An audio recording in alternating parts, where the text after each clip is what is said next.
Hey, welcome to Migi and Poppy's Kitchen. Are you ready to make Grandma's chocolate meringue pie? It's that chocolate custard filling with the slightly sweet meringue on top. If you can whisk eggs, you can do it, and you might even become known for it. This may become your signature dish. So let's get started. I love these chocolate pies. They are always so delicious, and they just make a statement with that meringue on top, and then you cut into it and it's that chocolate inside. Ooh, it's so good. And it's easy. And it doesn't have a ton of ingredients, and like most of the stuff you've already got in your pantry. So let's look at what we're going to do. We're going to start. I'm going to just read the amounts. I'll list the recipe at the bottom, but it's a cup of sugar, a fourth of a cup of cornstarch plus a teaspoon, an extra teaspoon of it, and then a fourth of a cup of unsweetened cocoa, just the cocoa powder, a fourth of a teaspoon salt, 1.5 cups milk. And she actually said if you want to do almond milk, that's really good in here. So, and then a half of a cup of evaporated milk, 4 egg yolks, 2 tablespoons of butter at room temperature, and a tablespoon of vanilla. Okay, so that's the chocolate custard part. So let's get started with that. It says in a saucepan over medium-high heat, we're going to, so I'm going to put it on 8. We are going to whisk sugar. How much did I say? A cup of sugar. The cornstarch, which was the fourth of a cup plus an extra little teaspoon. The cocoa, fourth of a cup of just the cocoa powder.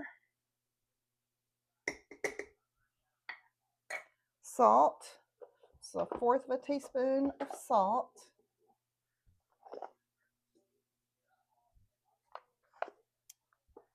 Milk, which was the cup and a half. Evaporated milk, which was with a half of a cup. And then bring that to a boil. So we're not putting in the egg yolks yet, and I'll explain why in just a minute. So whisk that together, and we're going to bring it to a boil. And by the way, this recipe is just for a regular chocolate meringue pie, but I'm doing mine gluten-free. I have a gluten-free pie crust, and the custard part of it is gluten-free. So all I had to do was swap the gluten-free pie crust, which I found. Well, first I found them at Trader Joe's, and now I have discovered that our local grocery stores, Publix and Kroger, also have gluten-free in the frozen section with the regular pie crust. So that's a game changer for gluten-free people. Okay, so we're gonna let this come to a boil, and then it says when it comes to a boil, we're gonna let it cook for a minute, and then we're gonna remove from heat and gradually stir a fourth of the mixture into the egg yolks, because you don't want the egg yolks to scramble, to get so hot that they like do like a scrambled egg. Okay, so I'm gonna go ahead and do the egg yolks, and let me show you how I'm gonna do that. I need another bowl. Okay, this is probably not the way that professionals do it, but this is the way that I do it. So when you crack your egg, you're gonna not open it just open wide. You're just gonna kind of crack it and let the white seep through and keep the yolk inside of it.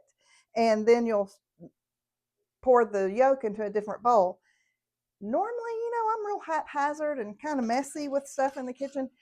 You cannot get any egg yolk in the white if you're going to make meringue, because it just won't fluff up. So you do have to be careful with this. So I'm just going to crack it, and I kind of hold it upright like this and let whatever will fall out, and then I start doing it back and forth. And if you get a little egg white in the yolks, that's no big deal. You just can't get the yolk in the egg whites. I hope that made sense. Okay, so I'm going to do another one. I got a little shell. Okay, again, kind of hold it upright, let whatever fall out, and then start doing it back and forth, being careful not to get the yolk in there like I just did. Now I've got to get 2 more eggs and start over, and I just will have extra egg yolks. Well, you know what? That's a good lesson while y'all are watching, to be extra careful. I got a totally different bowl because you really don't want any yolks in here, even just what the little that fell out. Okay, so I'm going to try to be extra careful. There is a little gadget I have that you can do this with, but I mean, to me, this is even easier. I don't know what just happened. Okay. So that's one. And while I'm doing that, I've got to keep stirring because it's going to come to a boil, and then you let it cook for a minute, it says. I'm going to turn it down a little bit because it is like about to pop out at me.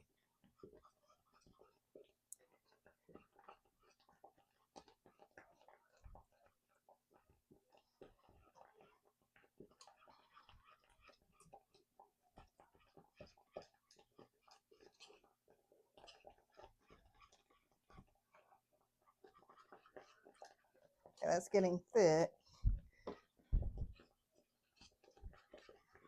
And that's what you want with this, is just to thicken it up. And it's been about a minute. So I'm removing it from the heat. And I'm going to finish with my egg whites, and then I'll show you what we're going to do next.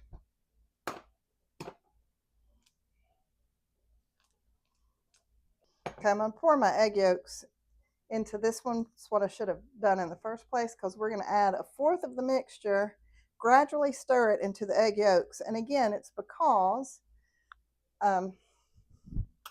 you don't want to fry your eggs, basically. As you're doing this, you just kind of gradually want to temper them with the hot mixture. So I'm just going to put in like a little dollop and then stir, and it just kind of warms them up without cooking them, so that it gets to the temperature that you can then pour them into the chocolate again without having, oh, I tell you, that's how I am in the kitchen, without having fried eggs in your pie.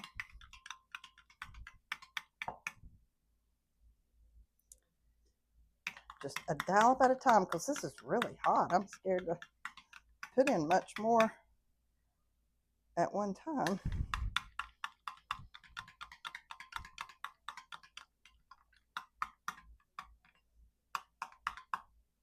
Okay, I think that's about 1/4. Then let's see what it says. Then whisk the egg mixture back into the pot, because it's ready now. It's good and tempered. Return to the heat and cook for 3 minutes, whisking constantly. Okay. This time I'm not going to turn it up to 8. I'm going to have it on like 6. But I am going to whisk constantly. So again, nothing burns or coagulates that's not supposed to in there. So timing the 3 minutes.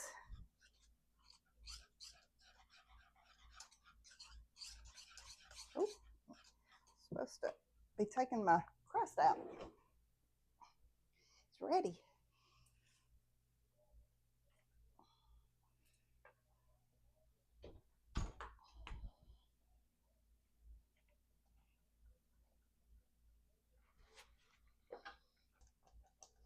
Okay, it's been 3 minutes. So I'm removing it from the heat. And I had to bake the pie crust in a 400-degree oven, but we're going to put it back in at 325. So I've already reduced the heat to 325. All right, and so then we're going to whisk in 2 tablespoons of butter. and a tablespoon of vanilla. This is my homemade goodness. We'll link the recipe or the video. Ooh, I see like black vanilla bean specks in there. Ooh, okay. Okay. So just whisk that together until the butter melts. And then we'll make our meringue. Look, so you've made the custard part. It's almost melted. Doesn't take long because that butter was room temperature and that custard was hot. Okay, so for the meringue, since it's gluten-free, I have my special gluten-free pan that I only use when I'm doing gluten-free things. I meant bowl. I didn't mean pan. Okay, make the meringue by beating egg whites with the cream of tartar on high until foamy. We didn't talk about the cream of tartar, so let me see how much. Okay, so you're supposed to have 4 egg whites. I meant 5 egg whites. I only have 4 because that's what I used in the custard part of it. I didn't want to crack another egg for the meringue, and it's going to be great. Okay, and then so we're going to add the 1/4 of a teaspoon of cream of tartar. It says we're going to, and I also have the whisk attachment. This instead of the paddle on here, just I find that it does meringue really well. But if you only have the paddle, that's fine. Okay, so we whisk it on high until foamy. It's getting foamy.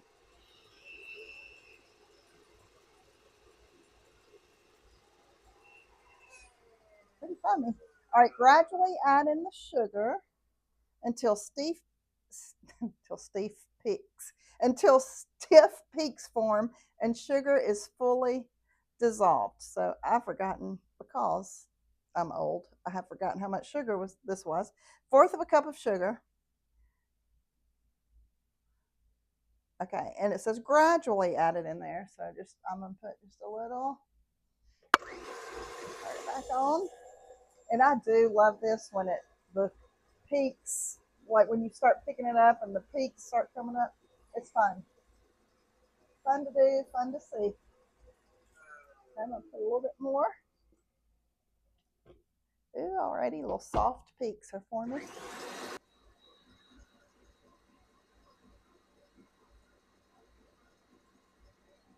Okay, then I'll add the last bit. And I'll just keep it on until it looks like it's getting good and stiff. And the way you can tell is by turning it off, letting it stop, and then lifting this up. If the peaks kind of aren't what you would call stiff, do it a little bit longer. I think I need just probably about another 30 seconds.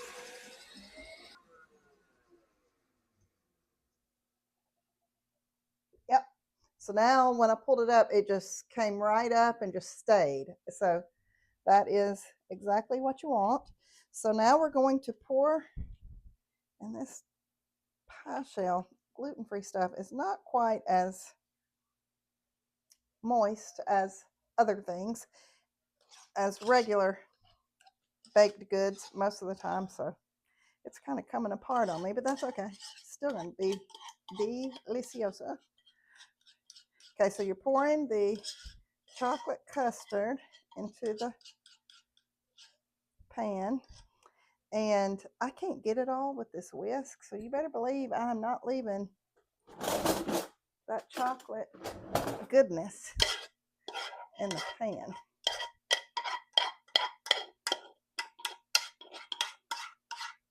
Oh yeah, a whole other 2 bites. Okay.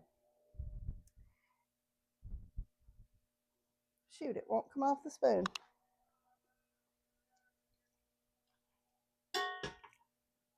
Oh, yum.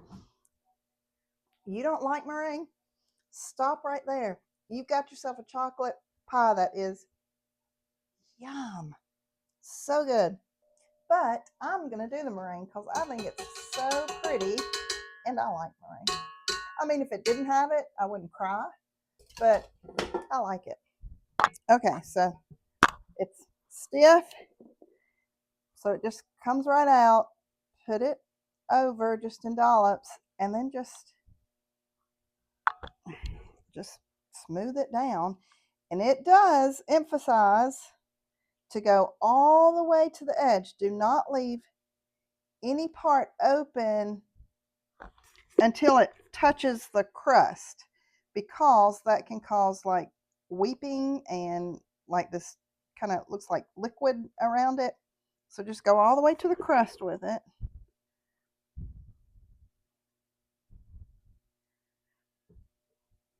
See, I didn't need that extra egg white. This is plenty. I mean, if you wanted it like sky high, you could do another egg white, but this is way more than, I mean, not more, but it is quite enough. Okay, so you can do that. You can just, or you can kind of get a little fancy and make it kind of do little dips and twists and turns. That's what I like. And again, it's not an exact science. You just have fun with it. Okay, so that's it. You've made a chocolate pie. But now we need to put it in the oven, 25 degrees for 20 minutes, and that's just to brown the meringue. So it says you can also use a kitchen blowtorch on the meringue just to brown it. I'm going to stick it in the oven because that's what I've always done. I do have a kitchen blowtorch for creme brulee, and it is fun. It's a lot of fun. So if you want to get your blowtorch out, get your blowtorch out. Okay, I'm going to put this in for 20 minutes, then I will bring it out, cut a slice, and we'll have a little taste test.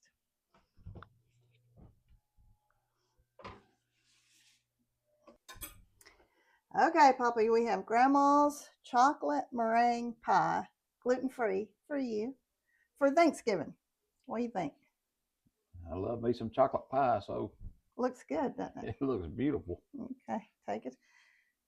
I'm not a meringue person, so. A lot of people aren't, so that's. I've already had some of the chocolate part of it. Delish. That's good. Hurry up.